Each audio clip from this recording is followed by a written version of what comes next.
Hey, what's up everybody? This is Mr. 008 here, and today I have for you Let's Play Bloons Tower Defense 6, episode number 23. So in today's episode, we are going to be taking on Tree Stump, although I will be using Striker Jones rather than Quincy. And we are going to be playing on Double HP MOABs mode. The previous episode, which I uploaded last night, as of when I am recording this at least, that episode was for alternate Bloons rounds on this map. So if you would like a guide on how to beat this map on that game mode, make sure to check that out if you have not done so already. So we are going to be starting off with, I'm thinking of Boomerang Monkey. So let's put the Boomerang right there so that he can see up top, and switch hands for now. And we would also like to get Striker Jones as early as possible. So I am going to be doing this NLL and also with no monkey knowledge, as I have been doing in recent episodes. So we'll put a Dart Monkey right there. It sets us back a little bit money-wise, but it's not the end of the world. So let's just keep going for now. And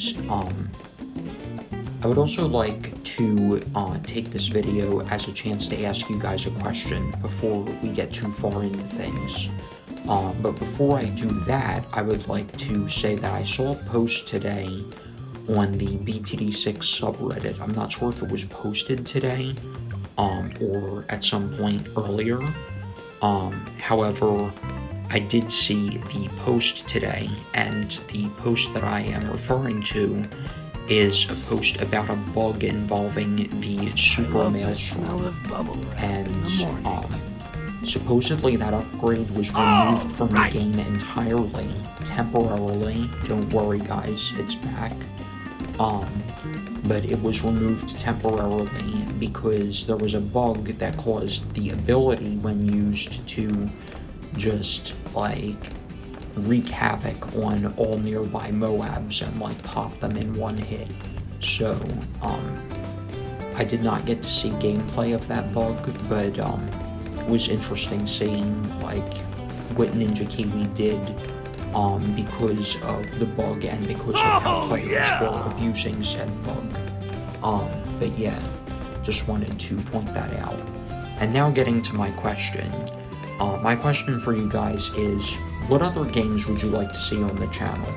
Because I would like to make my channel a diversified mobile gaming channel, with some stuff regarding, like,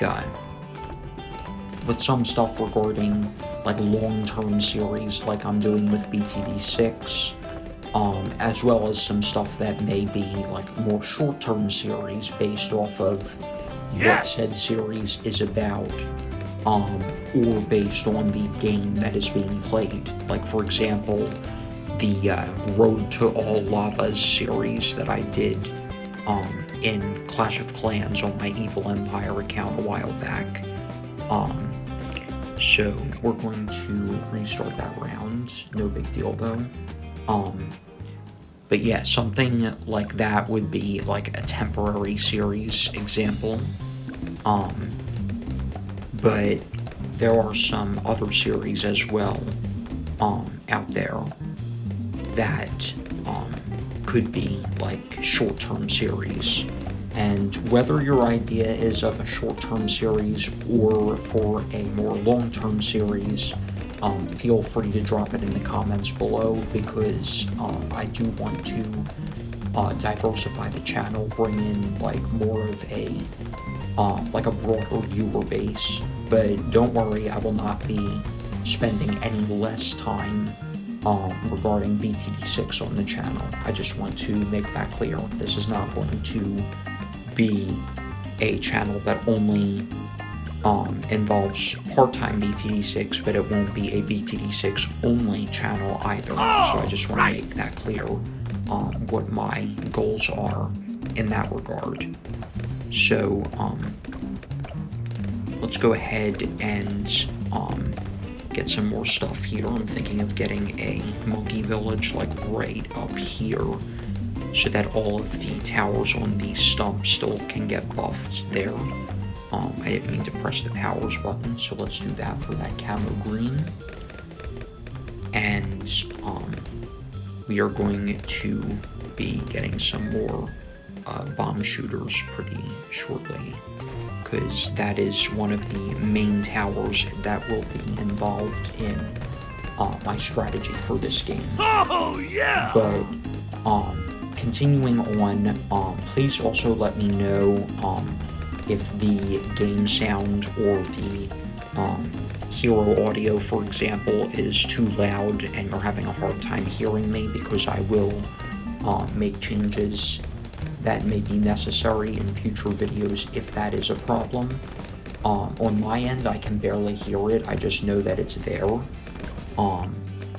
But again, I don't want it to be annoying, but I do want it to be present, because like I just consider that just part of the game.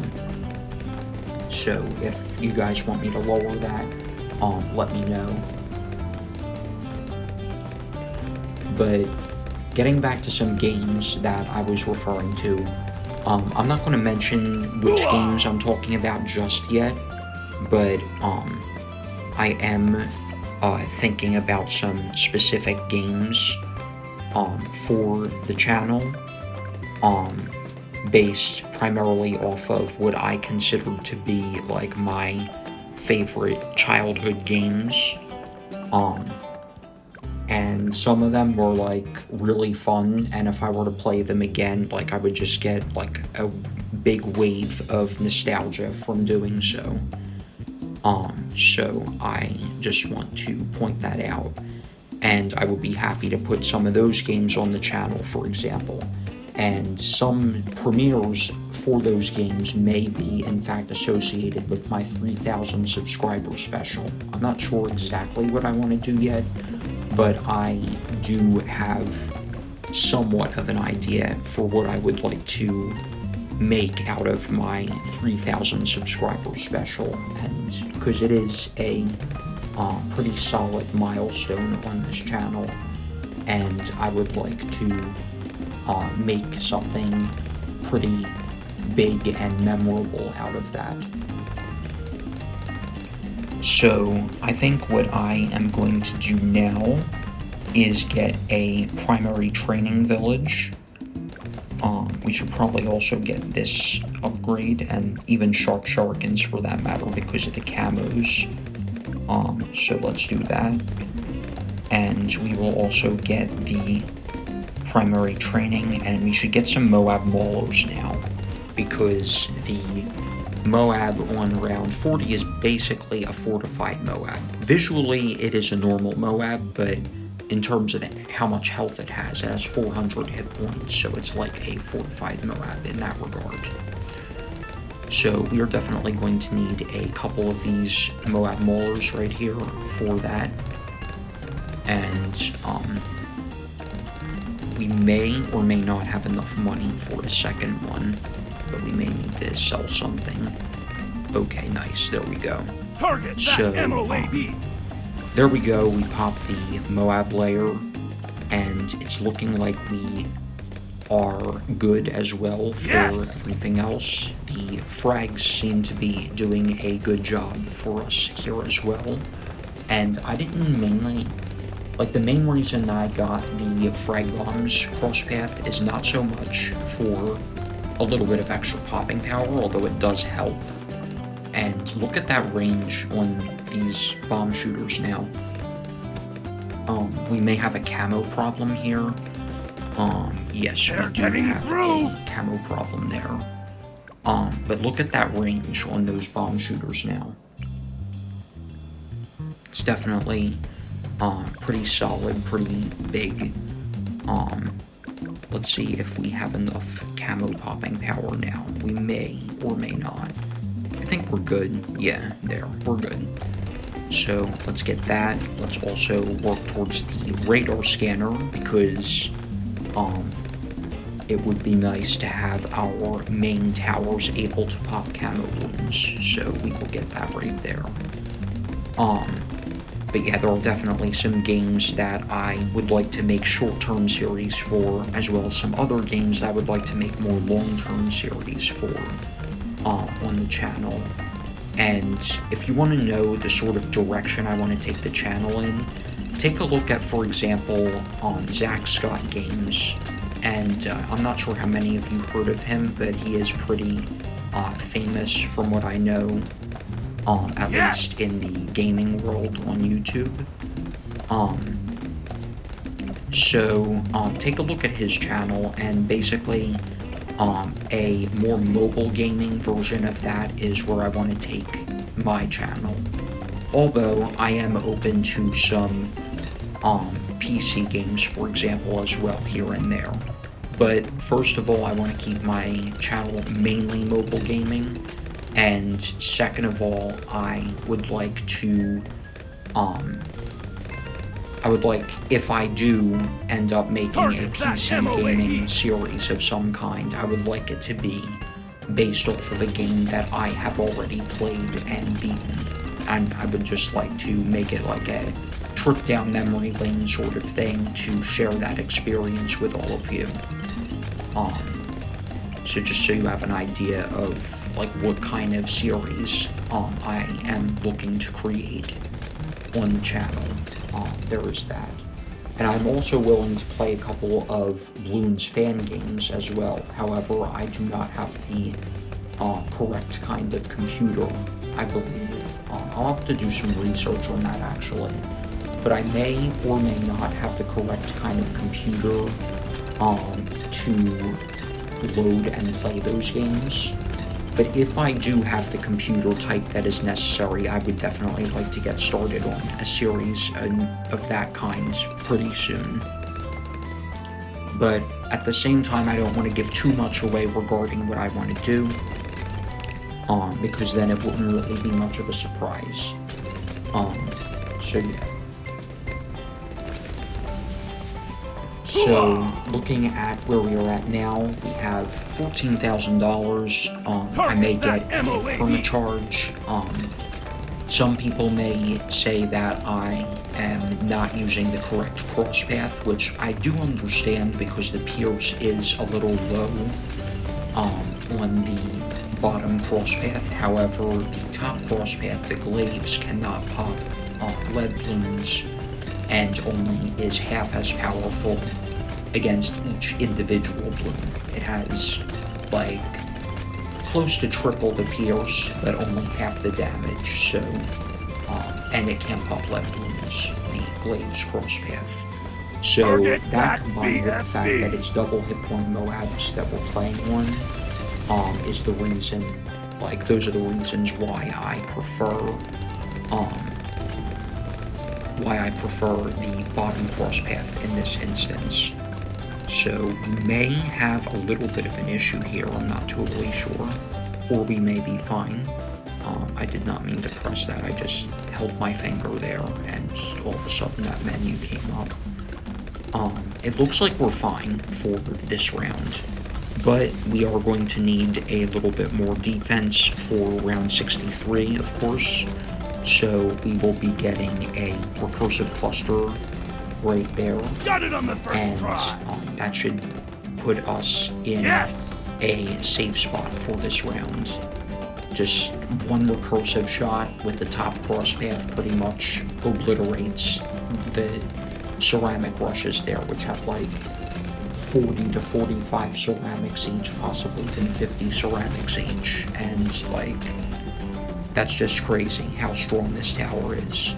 And it's also crazy, speaking of which, how far these MOAB maulers can shoot along the track. So, looks like we're pretty good now, and we have 16 rounds to go, including this one. So we should be pretty good to finish up here. So,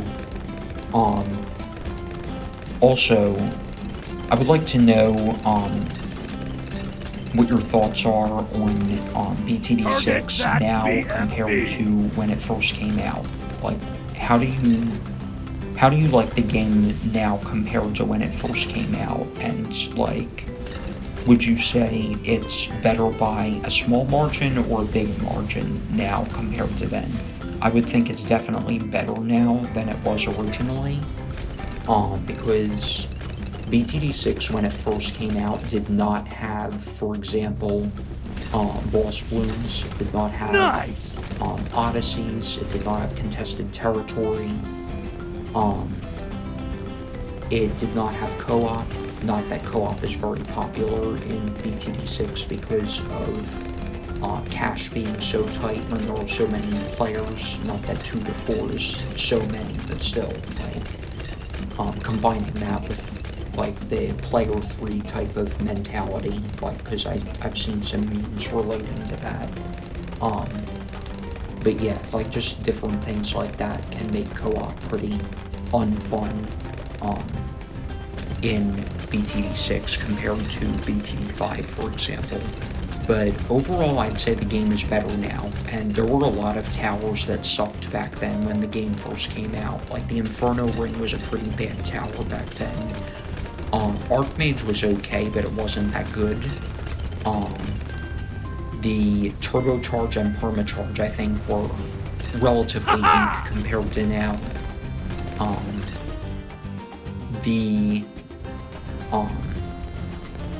There were a couple of other weak towers. Obviously, there was the Prince of Darkness, which wasn't even the Prince of Darkness, it was the Soulbind when the game first came out.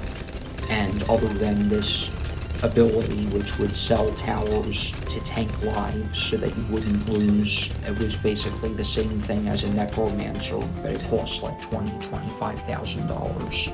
So it wasn't really worth it, in that regard. It was a pretty bad tower, to say the least. But there were also some pretty crazy strong towers. There was the Perma Spike, which is still strong to this day, but it was like crazy strong back in the day. And then there were some other towers as well, like the Comanche Commander, which with the Alchemist buff, buffing both the main plane and the mini Comanches instead of just the main plane, like it does today, would make it a pretty crazy strong tower. Comanche Commander these days, though, isn't all that good. It's not terrible, but it's not all that good either. And then there was Tax Zone, which was busted because it could pop lead balloons. It shot crazy fast, even faster than now. And the Alchemist buffs were based on time rather than number of attacks. So even towers that shot crazy fast would benefit for a long time from the Alchemist 3rd and 4th tier along the top path. So, yeah, that was just crazy as well.